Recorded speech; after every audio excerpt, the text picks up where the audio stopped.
you so much for joining us today for just a devotion time as we reflect on what God's doing, what He has done, what He is doing, what He will do. And so we thank you for joining us today. In Exodus chapter 13, verse 17, it says, "When Pharaoh let the people go, God did not lead them along the road to the land of the Philistines, even though it was nearby. For God said, the people will change their minds and return to Egypt if they face war." What good news about our God who leads us, and He knows what we can handle. He knows what we cannot handle. He leads us faithfully. And you know what I love about this is that though God took the Israelites on a road that was much longer than the easiest or straightest path, instead He allowed them to wander and take this route that was very, very much longer. It was often called the route of the Philistines, and yet at that time, they would not be tempted to turn around and go back just because of war. Now, we know that the Israelites complained against Moses and said they wanted to go back. And were there not enough graves in Egypt that you could just leave us there and all these kind of things? And I think this is a good reminder to us that God may be having us on a path that He is leading us the longer way. He's leading us the way that while we look at it through human wisdom, it doesn't make sense. But maybe at the same time, God is leading us so that we don't have to fight unnecessary wars.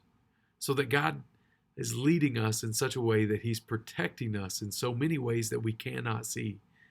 You know what's interesting about this is that God said the people will change their minds and return to Egypt if they face war. And His goal for them is to get to the promised land, to the land of Canaan. I think about this in our life that maybe God has protected us from things that we will not know about until heaven, till the other side of glory. And then He will show us just how much He's done for us, just how much He's protected us, and just how devastating those things would have been if He allowed us to walk through those. Now, I think that brings up an interesting point as well, because we know simultaneously that God has allowed us to walk through difficult things or devastating things in our life.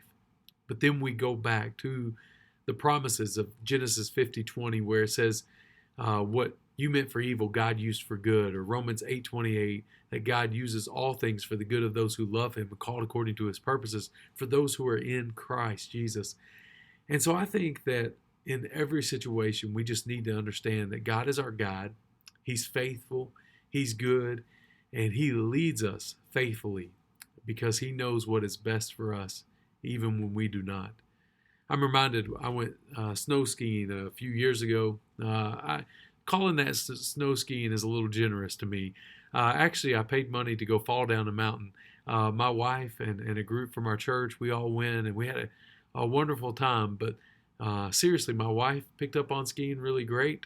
Me, on the other hand, I had to go back to remedial school to learn how to make my skis into a pizza slice, to keep from falling, to learn how to stop, all those kind of things. I think what happens is if you get something as big as I am going in a direction, you just pick up speed. And the only way is if it comes to stop that is if it comes to an abrupt halt, you know.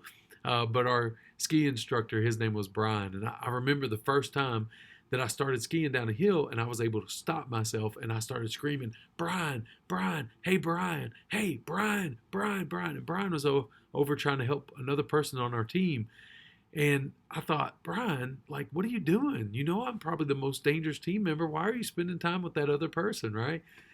But I was so proud that I had not fallen, that I was trying to get his attention. And simultaneously, while I was trying to get his attention, suddenly my skis turned and I had stopped and I'd started facing down the hill backwards. And so I started going down backwards a little bit at an angle, and ended up off the course. I ended up in some not packed snow, and I ended up falling in that snow. So by the time Brian turns around, he sees me falling again.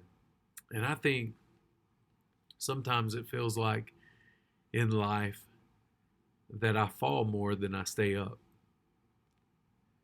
But the good news of the gospel is that God never leaves us nor forsakes us. And all the while, He is protecting us like the Good Shepherd. He is leading us faithfully. And so I encourage you today, God may be taking you a longer route than expected on some things, but it may be that He's diverting you from unnecessary battles. You may be in a situation where you feel like you're falling more than you're standing, but God is leading you as the Good Shepherd, and He's teaching you things in this process that you can only learn sometimes by following.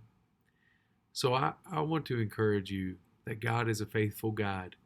He guides us, He leads us, He steers us and directs us.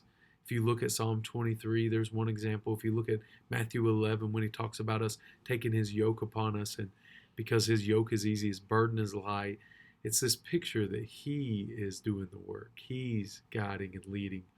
And so today I hope that you rest, knowing that you have a faithful guide and a faithful God. We love you. Thank you so much.